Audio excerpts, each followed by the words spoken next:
할렐루야. 하나님의 은혜와 사랑하심이 오늘도 여러분과 여러분 가정 가운데 충만히 있길 주님으로 축복합니다. 돌아보면 이 모든 것들이 다 하나님의 은혜이고요, 하나님의 우리에게 주신 축복이라는 생각을 참 하게 됩니다. 제가 여기 25년 전, 26년 전에 처음 이곳에 내려와서 교회를 시작할 때는 사실 저희 집사람하고 둘이 아무도 연고도 없는 이곳에 내려와서 개척을 시작했습니다. 개척하는 가운데서 만난 좋은 소중한 사람들, 이분들이 있었기에 제가 오늘 행복할 수 있지 않았을까 하는 생각을 합니다. 제가 오늘 반주하는 우리 아영이 얼굴 보면서 제가 그래서 살이 빠졌나 살이 쪘나 이게 생각이 안 나는 거예요. 그때 이게 정반대라고 그러더라고요. 그는 얼굴이 분 건가 살이 빠진 건가, 내 눈엔 살이 빠져서 혹시라도 힘들지 않았는가. 왜냐면 반주하는 그 모습 또한 저에게도 소중한 사람들이고, 여러분 느끼셨는지 모르겠어요. 오늘 본당 교회에 들어오면서 달라진 거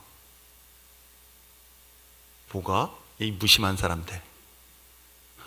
어떤 분들은 예민하셔가지고 본당이 너무 아름다워, 이제 들어오는 입구가 아름다워졌다 하면서 4일 동안 열심히 수고한 온선호 집사님의 손길이 그 인테리어를 이쁘게 해서 사람들에게 또다시 저의 마음속에 또 큰 감동을 주는 것 또한 사실이기도 합니다.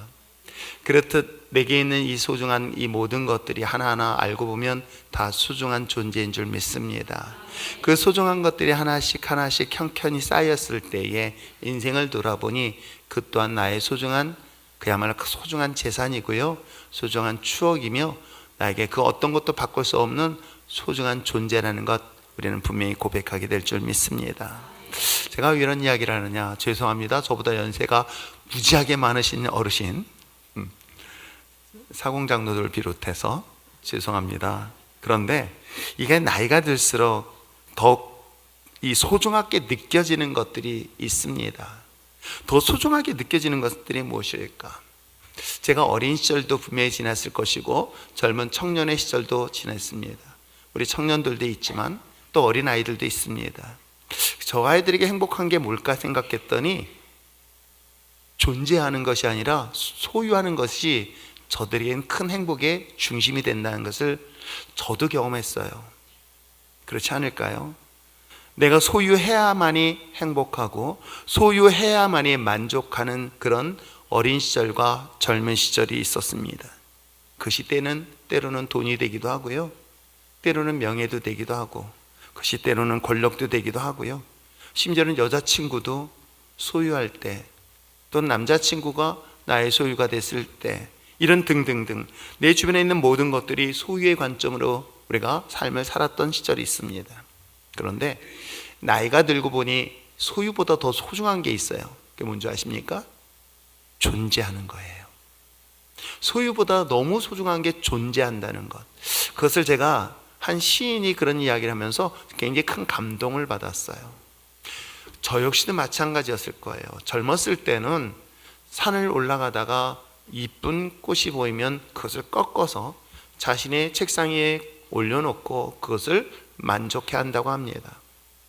그런데 나이가 들고 보니 그것을 꺾는 것보다 지나가면서 야 정말 이쁘다 라고 하며 그 다음날을 다시금 약속하며 그것을 보존해 줄 수 있는 그것에 대한 여유로움에 대한 이야기를 할 때에 저는 이 두 가지 사례가 바로 그런 얘기죠.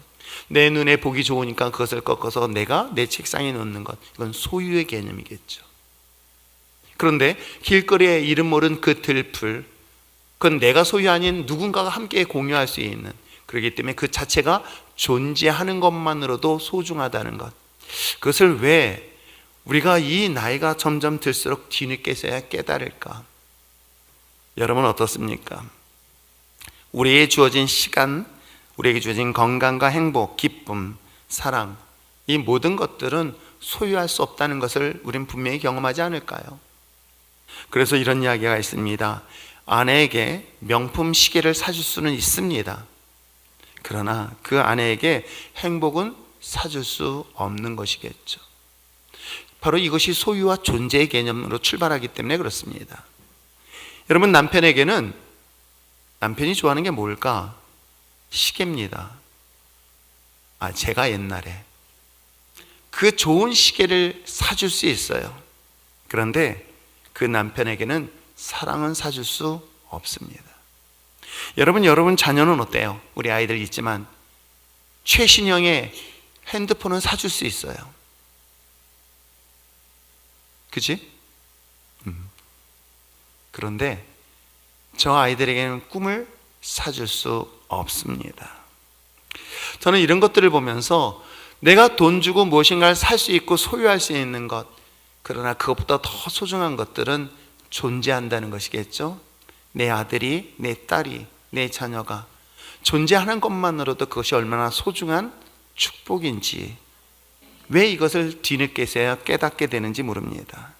시간도 그러지 않습니까? 내 건강도 다 마찬가지입니다. 내 곁에 존재하는 것만으로도 충분히 소중한 존재이기도 합니다. 아침에 저는 깜짝 놀랐어요. 제가 이게 나이 먹으면 손자 손녀 얘기하지 말라는데 어쩔 수 없어요. 아침에 갑자기 문 밖에서 할아버지 하면서 애들이 들어오는데 깜짝 놀랐어요. 큰 선물이 들어오는 거예요. 이 아이들이 요 순간의 존재가 얼마나 나에게 소중한지. 그런데 어떻습니까? 이것을 내 소유로 하는 순간부터 갈등이 시작되는 거예요. 내가 소유하려다 보니까는 내 마음에 안 들면 그것 가지고 잔소리를 할 수 있게 되겠죠. 그러므로 우리에게 있어 이 모든 소중한 존재들을 더 소중히 여길 수 있는 우리 이번 가정의 달이 되었으면 참 좋겠습니다. 그것 또한 마찬가지예요. 제가 전에 저희 집사람이 입원했을 때는 제가 이제 혹시라도 제가 집에서 자면 혼날까 봐서 그 침대 옆에 조금만 누워서 자는 침대에서 불편한 몸을 가지고 잠을 잤거든요. 우리 아내가 눈치가 빠르지만 그때는 눈치가 없어서 집에 가서 자라는 소리를 안 하는 거예요. 그래가지고 쪽잠 자면서 얼마나 힘들었는지 몰라요. 그런데 이번에는 3일 동안 입원하는데 거기는 보호자가 들어갈 수 없다는 거예요. 그래서 속으로 솔직한 얘기로 아싸 저번에 고생했으니까. 그런데요, 막상 아내가 비어있는 그 빈 방을 제가 어떻게 할 줄을 모르겠다는 거예요. 사무실에서 올라갈 때는 항상 아내가 있었는데 그 아내가 없는 그 빈 집이 왜 이렇게 크게 느끼는지, 안방에 들어가도 거실에 있어도 아내가 잠자는 방에 있어도 어쩔 줄을 모르겠는 거예요. 쓸데없이 냉장고만 들려 쳐다보기도 하고 열어보기도 하고 청소할 거 없나 이리저리 해도 그 빈 자리가 저에겐 너무나 큰 거예요. 그래서 그날은 제 방에서 안 자고 저희 아내가 냄새나는 방에서 잤어요. 그리고 집사람도 혼났어요. 냄새 풍기고 잤다고. 그 3일간의 시간이었지만은 저는 오늘 말씀 준비하면서 그 생각이 내 머릿속에 오버랩되면서 하나님, 내게 있는 이 소중한 존재들이 있는 것만으로도 항상 감사할 수 있게 하게 하시고 그 존재함이 사라지기 전까지 그 소중함을 끝까지 유지할 수 있는 그런 소중한 마음을 저에게 허락해 달라고 사실 기도를 했습니다. 사랑하는 성도 여러분, 옆에 있는 여러분의 소중한 존재가 가장 소중한 존재라는 것, 없어지고 잃어버리고 난 다음에 후회하지 아니하고 있을 때, 누가 그랬잖아요. 있을 때 잘하라고요? 아니에요. 있을 때 소중히 여길 수 있는 여러분 됐으면 참 좋겠습니다. 5월이면 가정의 달, 이때만 카네이션을 꽂아줘요. 저는 평소에도 꽃을 좋아합니다. 그래서 빈 화분 잔뜩 사다 놨어요. 흙도 사다 놨어요. 이제 꽃만 있으면 되는 거예요. 그걸 심으려고 지금 내가 갔다 오는데 제가 미국을 갔다 오는 동안에 손을 못 볼 것 같아서 갔다 와서 내가 여기 화분에다가 다 심어야 되겠다라고 하고 있는데 5월 한 달 만에 가정의 달로 삼지 마시고 주님이 오시는 날까지 여러분의 가정을 소중히 여길 수 있는 여러분 되었으면 참 좋겠습니다. 왜 그런지 아십니까? 하나님께서 주신 최고의 선물들이 있어요. 건강도, 시간도, 돈도, 명예도. 그런데요, 이 모든 것과 바꿀 수 없는 최고의 선물은 뭔지 아십니까? 여러분의 가정이에요. 하나님이 내게 주신 최고의 선물인 거예요. 우리 정길남 집사님 우리 교회에 처음 나오셨습니다. 그리고 남편하고 처음 세례를 받았어요. 교회를 한 번도 안 다니시다가 이제 우리 교회 오셨고 신앙생활 시작했어요. 그 남편 이제 먼저 보내드리고 난 다음에 그 공간이 얼마나 크게 느껴질까, 그렇죠? 네. 그런데도 남편한테는 빨리 가기는 거는 천천히 갔으면 좋겠대요. 그건 아닌데 그 사랑하는 사람의 사진이 아직도 제가 신방 가보면은 침대 맡에 있어요. 내게 소중한 존재들이에요. 있을 때는 잘 몰랐어요. 있을 때는 이게 불편한 줄만 알았어요. 그런데 그렇지 않습니다. 나에게 있어서 그냥 숨 쉬는 것만으로도 너무나 소중한 존재, 바로 그것이 여러분의 가족이라는 것, 가정이라는 것 잊지 마시길 부탁드립니다. 특별히 제가 오늘 본문 말씀은 고린도전서 13장은 12장과 14장 하나님이 주신 은사의 이야기입니다. 은사라는 것은 gift, 하나님의 선물이에요. 가정을 우리에게 주셨듯이 하나님의 사람들에게 주신 선물이 바로 고린도전서 12장과 14장 은사의 이야기이기도 합니다. 근데 그 은사를 어떻게 사용하라 하는 것이 13장 내용인 거예요. 어떻게 사용하라? 사랑으로 사용하라. 그렇듯 하나님은 우리에게 주신 최고의 선물 뭐다? 가정이다. 가정을 어떻게 하자? 사랑으로 잘 사용할 수 있는 여러분 되었으면 참 좋겠습니다.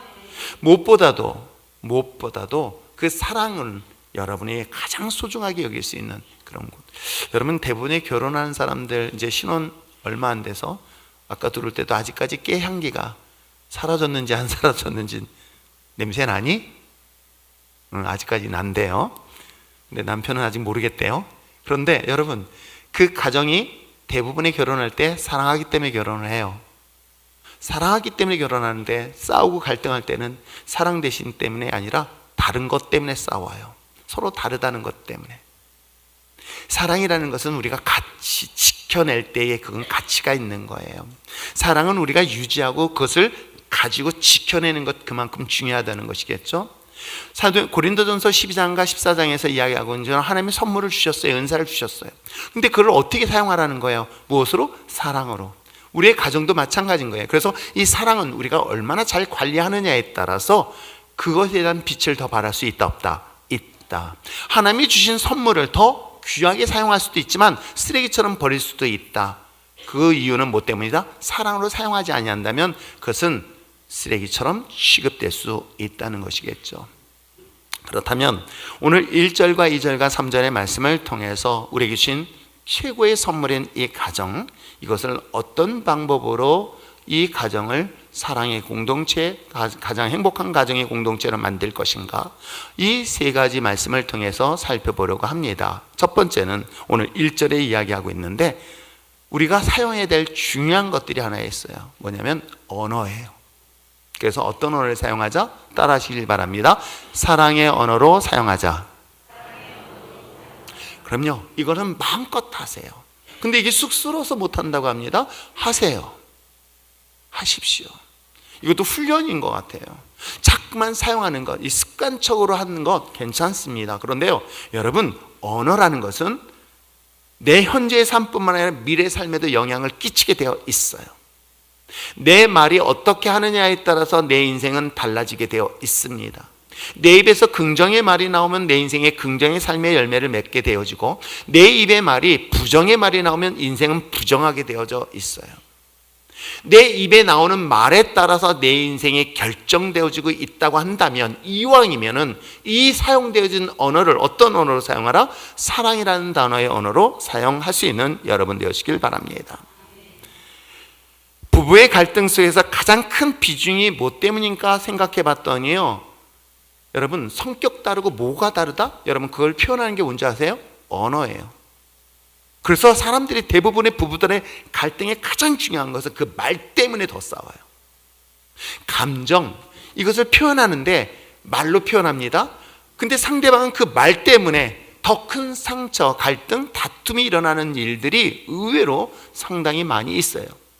그래서 사실은 이 말이라는 말, 즉 내 마음의 감정과 상관없는 말을 통해서 상대방으로 하여금 기쁨을 줄 수 있는가 하면, 아니면 저녁에 반찬이 달라지는 그런 상황이 생기는가 하면 저녁에 밥도 안 주는 경우도 있을 수 있다 없다. 그랬더니 누가 그러더라고, 내가 차려 먹죠, 뭐 내가 하는데 어차피, 이렇게 하는 분들이 계세요. 요즘은 뭐 남편들이 워낙 음식들 더 잘하기도 하지만, 그런데도 불구하고 이 부부간에서 우리가 서로 노력해야 될 부분들 중에 하나가 언어 부분인데, 자, 한번 1절 말씀 한번 읽어볼까요? 1절 말씀 읽겠습니다. 시작. 내가 사람의 방언과 천사의 말을 할지라도 사랑이 없으면 소리나는 구리와 울리는 꽹과리가 되고. 그렇습니다. 사랑이 없다면 이 소리들은 뭐하다? 구리나 또는 울리는 꽹과리, 시끄러운 소리, 잔소리밖에 되지 않는다는 거예요. 그렇다고 해서 앞에 있는 사람의 방언, 이 사람의 방언이라는 것은 사람이 하는 모든 말을 말하는 거예요. 그리고 천사가 하는 말까지도요. 그렇다고 사랑이 없으면, 그러면 사랑이 있으면 이걸 하면은 정반대의 결과를 가져다 준다고 이야기를 하고 있는 거예요. 사람들의 이야기하는 모든 언어들, 그리고 천사의 말, 이것을 무엇으로? 사랑으로 할 수 있다고 한다면 그 결과는 정말 더 아름다운 결과를 가질 수 있다라는 것을 지금 성경은 역설적으로 이야기를 하고 있는 것입니다. 언어는 내 안에서 녹아서 밖으로 흘러나오게 되어 있습니다. 그런데 내 안에서 흘러나오는 것들을 정화시킬 수 있는 것은 그건 성숙한 사람일수록 더 정화되어지게 되어 있어요. 이게 인격적으로 정화가 되지 않으면 속에 있는 말이 그대로 밖으로 나오게 되어 있어요. 그러나 인격적으로 잘 훈련되어진 사람들은 어떻습니까? 내 속의 언어가 비록 분노로서 욕이 나올 수 있는 상황인데도 불구하고 그것을 한순간 절제를 합니다. 마치 침을 한순간 꿀꺽 삼키고 그 말을 점잖게 좋은 표현을 쓸 수가 있는 것이겠죠. 그렇다면 내 안에 있는 분노와 미움을 어떤 식으로 바꿀 수 있을까요? 사실 그건 굉장히 훈련되지 않으면 어렵습니다. 사람의 감정이라는 것, 욱하는 경우 성격이 급할수록 더더욱 힘들 수밖에 없겠죠. 저는 그렇기 때문에 사랑의 언어를 쓰기 위해서는 우리가 내가 노력하는 것만큼 중요한 것은 하나님의 사랑을 계속 공급받을 수 있는 여러분 되었으면 참 좋겠습니다. 하나님의 은혜로 내 은혜 속에 그 십자가의 사랑을 계속 공급받다 보면 비록 내 마음속에 감정의 분노와 미움과 섭섭함과 상처받을 상황이 있을지라도 놀랍게도 그 상처 속에 주신 하나님의 은혜로, 하나님의 사랑으로 나오는 언어가 어떻게 될 수 있다? 정제될 수 있다는 거예요. 대부분의 사람들은 그것을 스스로가 수양을 합니다. 그야말로 노력을 합니다. 스스로 절제하기 위해서 부단한 노력을 합니다. 그런데요, 하나님의 은혜라는 것은 내가 노력해서 되는 건 아니에요. 하나님이 내게 이런 은혜 속에 사랑을 충만하게 되고 있더니 내 스스로가 놀라는 거예요. 왜? 나는 과거에는 내가 성질 나면 성질 나는 대로, 화나면 화 나는 대로, 기분 나쁘면 기분 나쁜 대로 즉각적인 반응. 그래서 이 사람들은 속은 편하다고 그래요. 듣는 사람이 고통스럽지. 왜 갑자기 고개를 끄덕끄덕거리는 이유를 잘 모르겠네요. 그럼요, 자기는 하고 싶은 말 다 했으니 속은 편합니다. 듣는 사람은 복창이 터져서 그렇지. 그러면서 자기 뭐라는 줄 아십니까? 자기는 뒤끝이 당연히 뒤끝이 없죠. 할 말 다 했는데 거기도 뒤끝이 있으면 그 사람은 때려줘야 될 사람이에요. 그렇잖아요. 자기는 하고 싶은 말 다 해가지고 상대방 열받게 만들어 놓고 난 뒤끝이 없다. 근데 뒤끝까지 있어 보세요. 그 사람 못된 사람이잖아요. 그게 우리들의 옛 모습이고요. 그게 우리에게 죄된 모습이었던 거예요. 죄인에 대한 우리들의 모습을 무엇으로? 십자가의 은혜와 사랑하심을 우리 안에 채워지고 났더니 옛날에 죄된 내 모습 속에 어떤 모습으로 바뀌기 시작한다? 내 언어가 바뀌기 시작하는 거예요. 어떻게? 과거에는 내가 하고 싶은 말 다 했던 내가 순화되기 시작하는 거예요. 하면서 자기도 놀래요. 나도 이런 말을 할 줄이야. 나도 이렇게 욕할 줄 아는 입이 이제는 그 욕을 절제할 수 있는 건 자기의 능력이 아니라 하나님의 사랑하심이 그 안에 공급되어졌기 때문이라는 것을 우리는 꼭 기억하셔야 될 줄 믿습니다. 여러분, 자동차가 그냥 가지 않습니다. 그만큼의 에너지가 채워질 때 자동차는 움직이게 되어 있겠죠. 우리 인생도 마찬가지, 우리 삶도 마찬가지인 것입니다. 내 안에 계속되는 에너지를 얻어야 됩니다. 어떤 에너지? 사랑의 언어의 에너지를 얻어야 됩니다. 그건 뭘까요? 하나님의 은혜예요. 그 하나님의 은혜 속에 내가 계속 머물면은 놀랍게도 내 안에 있는 속에 있는 분노 대신 그것을 정화시켜서 하나님의 은혜의 말로 바뀌어지는 걸 볼 수 있어요. 저도 제 자신 제가 알기 때문에 그래서 세상에 보다는 그래도 하나님의 은혜 안의 자리, 하나님의 사랑이 받는 공급하는 자리. 여러분 어떻습니까? 차가 만약에 기름이 줄줄 새고 있습니다. 근데 그 줄줄 새는 그 차가 계속 움직이려고 하면 어떻습니까? 계속 주유를 해야 되겠죠.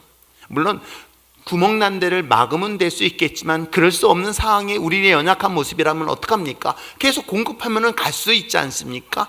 그렇듯 우리도 연약하고 부족하지만 그 주님의 그리스도 안에 있는 것, 주님의 십자가 은혜의 사랑함에 그 은혜 속에 스스로가 머물게 되어지면 놀랍게도 내가 노력하는 것이 아니라 내 안에 계신 하나님의 사랑이 나의 삶에서 표현으로 드러날 수 있겠다라는 것을 저는 확실히 믿습니다. 왜냐하면 그 증인이 저이기 때문에 그래요. 굉장히 날카로웠던 사람이에요. 못된 사람이라고 이야기를 합니다. 그랬던 제가 하나님의 은혜가 있었고 하나님의 사랑이 있었기에 저를 여기까지 인도하지 않았을까요? 그랬더니 누가 아직도 그런 것 같은데 아니에요. 예, 그렇다고 해주세요. 여러분, 그렇습니다. 같은 언어, 같은 말일지라도 하나님의 은혜 속에 있을 때의 그 언어는 생명을 살리고 누군가에게 하나님의 위로하심이 있는 그런 놀라운 역사가 있게 될 줄 믿습니다. 그러면서 어떤지 아세요? 자신이 말하면서도 자신이 감동을 받아. 그러면서 자신이 놀래. 와, 나도 이런 말을 할 줄이야. 그러므로 사랑 성도 여러분, 그 하나님의 사랑을 주신 그 사랑의 언어로 여러분, 우리가 날마다 여러분 고백할 수 있는, 우리 주변의 사람들에게 고백할 수 있는 여러분 되시길 바랍니다. 그러기 위해서 어떻게 한다? 그리스도의 안에, 즉 저는 그것이 하나님 앞에 공급받을 수 있는 것은 전 예배의 자리고, 그것이 기도의 자리고, 또 말씀을 읽는 자리가 바로 그런 자리가 아닐까 생각하면서 여러분 안에 하나님의 사랑을 계속 공급받으며 그 사랑의 언어를 밖으로 내보낼 수 있는 우리 신앙 공동체가 되길 바랍니다. 이것은 우리의 수고가 노력이 필요한 것이겠죠. 내가 사랑해야 되겠다는 사랑의 언어를 써야 되겠다 노력이 아니라 최소한 공급받는 건 우리가 노력할 수 있어요. 그게 뭐예요? 예배 자리예요. 그게 기도의 자리고요. 그게 말씀의 자리는 거예요. 그래서 그걸 통해서 하나님의 은혜를 채워서 하나님의 사랑을 나눌 수 있는 여러분 됐으면 참 좋겠어요. 그런데 내가 아무리 사랑의 언어를 써도 상대방이 화를 내거나 또는 내 사랑의 언어를 거부하거나 또는 때에 따라서는 부정하는 경우가 있어요. 나는 하나님의 사랑으로 내 언어를 전달하지만 전달하는, 전달받는, 즉 내 말하는 나나 말을 듣는 사람, 이게 잘 맞아지면 행복한데 이게 안 받아들일 때가 의외로 많아요. 제자 훈련시키면서, 말씀 훈련시키면서 아내들한테 그렇게 해요. 남편한테 사랑한다, 칭찬해줘라. 그랬더니 한 번은 했더니요, 열받아서 못하겠대요. 왜? 그랬더니 화를 내더래요. 왜 화를 내? 그랬더니 안 하던 행동을 하니까. 일단 아내가 평소에 안 하던 행동이었거든. 평소에 무시했는데 갑자기 훈련 받았으니까, 목사님이 또 하라 그랬으니까 하기는 싫었는데 억지로라도, 그래 여보 오늘 사랑해, 여보 힘내. 그랬더니 위아래 쳐다보더니 미쳤나? 너 뭐 나 저한테 잘못, 이렇게 반대로 상대방의 반응을 보이니까 해놓고 상처를 받는 거야. 이거에 대해서 고마워 여보 이렇게 해주는 길 원했는데, 그렇잖아. 아내가 이렇게 표현해주면 남편 무뚝뚝한 임종욱 집사라도 그래 하면서 웃을 텐데, 그런데 그냥 인상 쓰면서 그러니까는 오히려 그게 상처가 됐다고 얘기를 해요. 그래서 이런 얘기를 했어요. 우리가 하나님의 사랑의 언어를 사용하는 것, 근데 내가 하는 것만큼 중요한 건 뭐예요? 상대방의 상태도 정말 중요한 거예요. 그래서 저는 두 번째 우리가 알 수 있는 건 뭐냐면, 내 안에 있는 아름다운 하나님의 사랑을 표현을 할 때에 우리가 굉장히 중요한 것이 있다면 사랑의 지혜를 사용하라는 거예요. 따라하시면 사랑의 지혜를 사용하라. 이걸 잘 모르면요, 이건 하고도 요고도 먹구나요. 이거 분별 못해서요 더 큰 상처를 받을 수 있고요, 낙심하는 경우를 의외로 많이 봐요. 자, 말에 있어서 말을 하는 사람, 듣는 사람 모두 중요한 거예요. 나만 잘하면 되고 상대방은 그게 아니에요. 상대방도 되게 중요해요. 사랑의 언어를 사용함에 있어서 상대가 오히려 상처를 받는 경우가 저는 종종 봐요. 자기는 좋은 말을 했는데 그 말을 받아들인 사람이 오히려 상처를 받는 경우들을 종종 봅니다. 그건 사랑이 없어서가 아니라 사랑을 받을 만한 마음에 여유가 없어서인데, 그 여유가 없다 보니까 그 상대방이 좋은 사랑의 말을 어떻게 해요? 상처로 받아들이는 경우들이 종종 있어요. 상대방을 칭찬하거나 인정해 줄 때 감사해요 라고 하는데 오히려 상처를 받는 경우. 그러면 그것이 말한 사람이 잘못일까요? 아니면 그렇게 말을 들은 사람이 잘못일까요? 그랬더니 누가 잘못을 얘기하는 게 따지는 것이 아닙니다. 그래서 저는 때에 따라서는 내가 사랑의 언어를 사용하는 데 있어서 지혜도 필요하겠다 라는 생각을 목회 25년 하면서 참 많이 경험을 합니다. 그러므로 사랑의 언어를 사용하는 데 있어서 듣는 상대에 대한 상태를 분별하고 또 그에 따른 배려하는 것도 최소한 사랑의 언어를 쓰는 사람에게 있어서 지혜로운 방법 중에 하나라는 것을 여러분 꼭 기억하시길 바랍니다. 왜요? 2절에 그 이야기를 하고 있습니다. 다 한번 2절을 또 한번 읽어볼까요? 읽겠습니다. 시작. 내가 예언하는 능력이 있어 모든 비밀과 모든 지식을 알고 또 산을 옮길 만한 믿음이 있을지라도 사랑이 없으면 내게 아무것도 아니요. 그렇습니다. 내가 예언하는 능력, 예언하는 것은 내가 상대방에 대한 것도 아는 것도 그 중에 하나예요. 상대방에 대하여 알고 있고 또 뿐만 아니라 그야말로 모든 비밀을 알고 있으며 지식을 알고 있고 또 산을 옮길 만한 그런 믿음도 갖고 있어요. 그런데 뭐가 없으면, 사랑이 없으면 이건 아무 의미가 없다는 것. 그럼 반대로 생각해요. 사랑이 있는 상태에서 이것이 있으면 그 열매는 풍성하게 맺을 수 있음을 얘기하는 거예요. 그래서 2절의 이야기는 내가 가지고 있는 사랑의 언어를 사용함에 있어서 상대방에게 사용할 때의 그 지혜로움. 여러분 이거 정말 잘 사용하면 나는 좋은 언어를 사용해놓고 파이팅하고 싸우는 경우를 종종 봐요. 좋은 언어 사용했다가 오히려 둘이 더 큰 싸움으로 번지는 경우도 종종 있어요. 그 왜 그럴까? 좋은 말을 했는데 뭐 때문에? 바로 지혜로움이 없기 때문이라는 것을 저는 보게 되어집니다. 예언하는 능력 또는 비밀을 알 수 있는 그런 지식을 가지고 있을지라도 지혜로움으로 사용하지 아니한다면 오히려 그것이 큰 상처로 돌아온다는 이야기가 오늘 본문 내용이기도 합니다. 사랑하는 성도 여러분, 우리가 사랑의 언어를 얻고 사용하기 위해서 하나님의 은혜 안에 거하는 것만큼 여러분의 가정에 사용되어질 그 사랑의 언어를 잘 사용할 수 있는, 그리고 잘 분별할 수 있는 지혜를 어떻게 할까요? 기도할 수 있는 여러분 됐으면 참 좋겠습니다. 하나님, 그 무엇보다도 하나님은 내게 지혜를 주셔서 내 주신 사랑의 언어를 어떻게 잘 사용해서 더 큰 아름다운 열매를 맺을 수 있도록, 내 말이 이 지혜로움이 없음으로 인해서 상대방에게 상처를 주는 것이 아니라 상대방에게 위로를 주고 치료하는 그런 도구가 되어질 수 있도록 무엇을 하라? 기도할 수 있는 저와 여러분 되시기를 주님으로 부탁드립니다. 그래서 때로는 어떨 때 보면은 침묵의 언어도 오히려 도움이 될 때가 있다라는 생각이 듣고, 오히려 그럴 때는 그냥 기다려주는 것도 좋은 방법 중에 하나다. 그런데 거기에 가장 중요한 것은 사랑의 언어 속의 지혜로움. 그러나 세 번째 더 중요한 건 있습니다. 언어를 사용하고 지혜로운 만큼 중요한 것이 있어요. 뭘까요? 사랑의 섬김이 있는 여러분이 됐으면 참 좋겠어요. 따라 하시길 바랍니다. 사랑의 섬김을 하자. 그러면 오늘 세 가지 다 기억하겠죠? 사랑의 언어, 사랑의 지혜, 사랑의 섬김. 요 세 가지가 우리가 생각하는 그 아름다운 주신 하나님의 축복의 선물인 가정. 그랬더니 누가 그러더라고, 이게 축복이야? 하면서 여러분 그렇지 않습니다. 여러분의 가정, 여러분이 선택한 것 같지만 하나님께서 예비된 최고의 선물입니다. 이걸 부정하지 마세요. 내게 주신 가정 아닙니다. 내가 완벽한 아내를 원하면 본인도 완벽한데 자기 완벽하지 못한 아내가 완벽한데 여러분 그러면 큰일 납니다.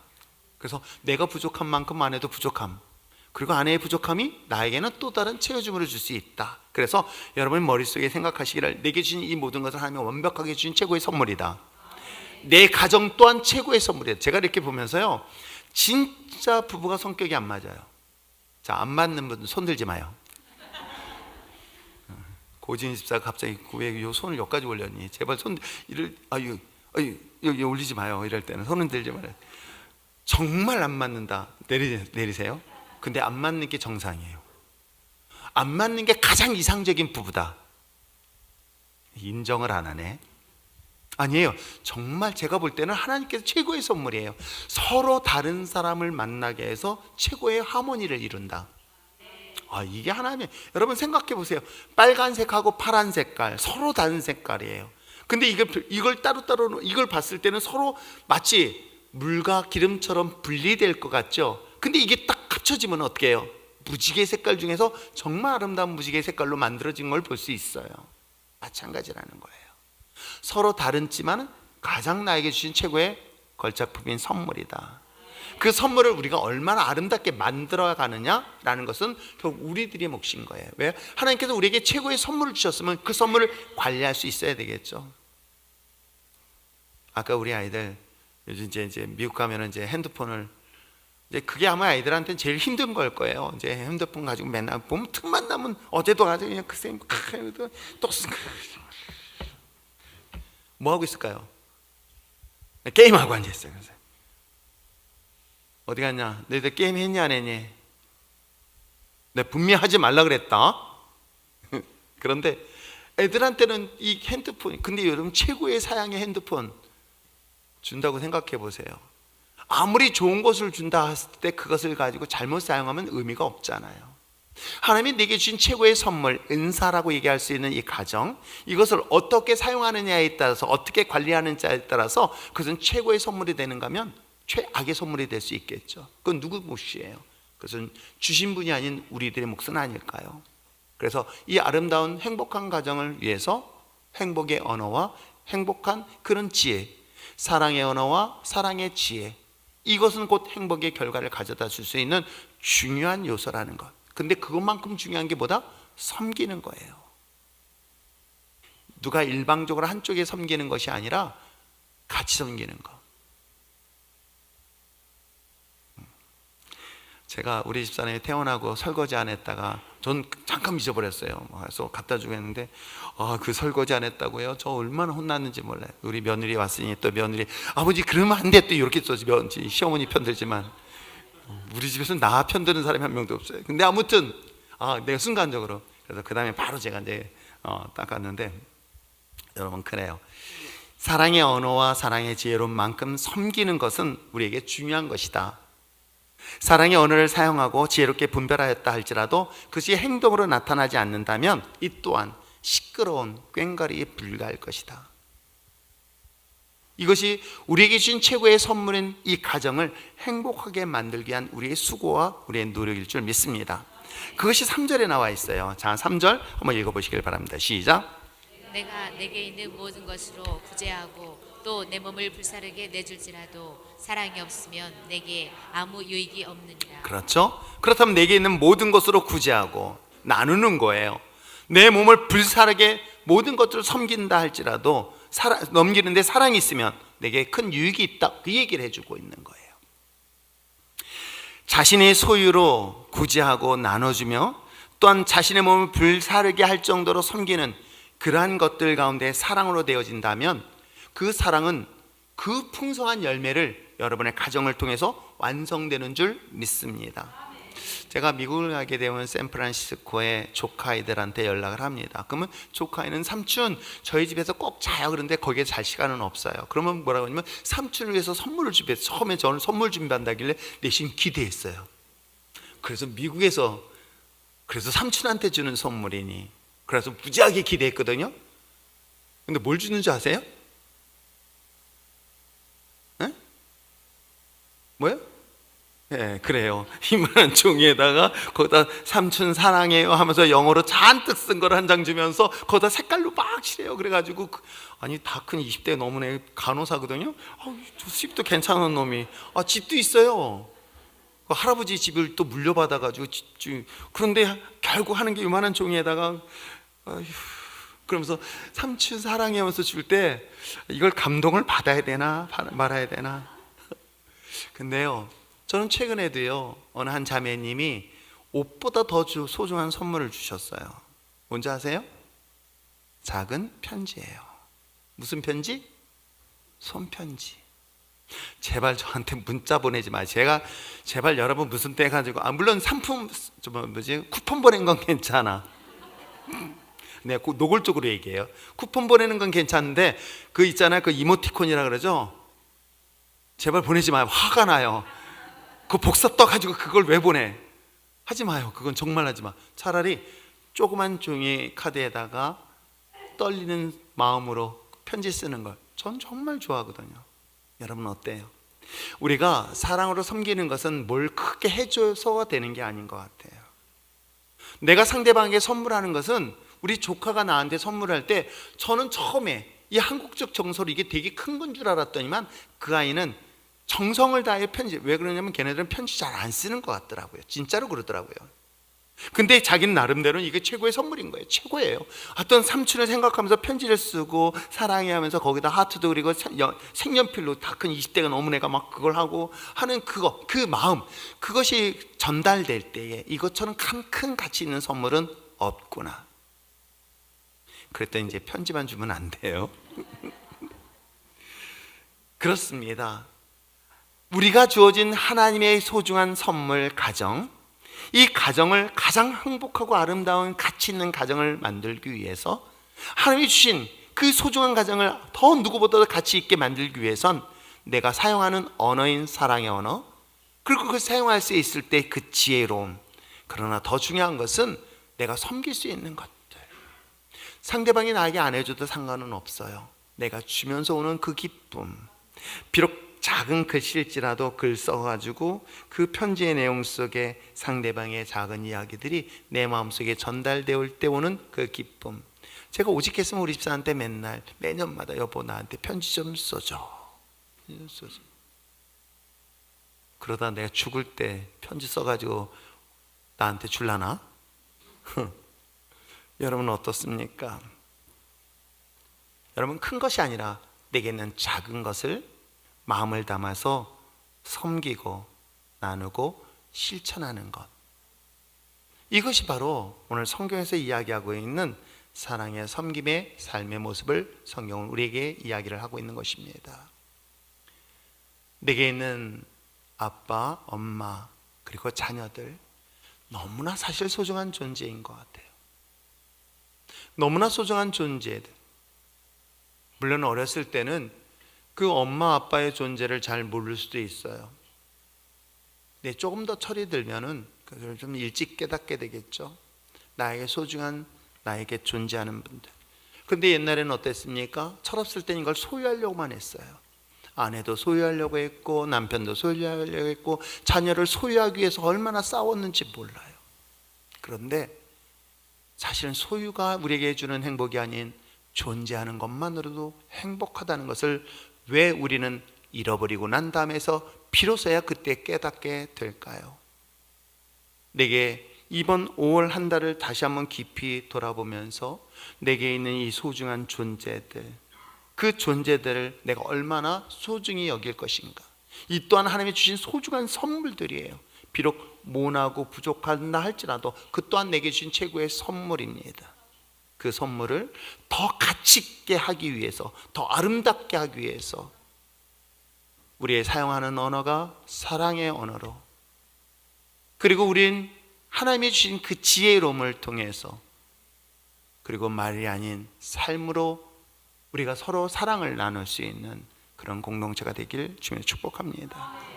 가장 소중히 지키고 간직해야 될 가정. 제가 또 이렇게 때문에 우리 집사람 이제 내일 모레 때 비행기 타면서 여보 나 소중히 여기 해야죠. 당연히 해야죠. 제가 아내가 얘기해서 사실은 안 들어준 적은 있나 없나? 크게 얘기해줘 여보. 말하면 사실 거의 다 들어요. 막 내가 막 그래도 어느덧 내가 하고 있어요. 요즘은 별걸 다 저한테 쿠팡에서 주문해 달라고 와요. 이거 왜 필요냐고 하는데 내가 오다 놓고 있더라고요. 그러면서 저는 행복해요. 솔직한 얘기로. 내가 아내에게 해줄 수 있는 거. 왜요? 그 사람이 없다면, 그 소중한 존재가 없다면 제가 해주고 싶어도 할 수 없지 않을까요? 그렇던 나의 소중한 이 존재, 그러기 위해서 날마다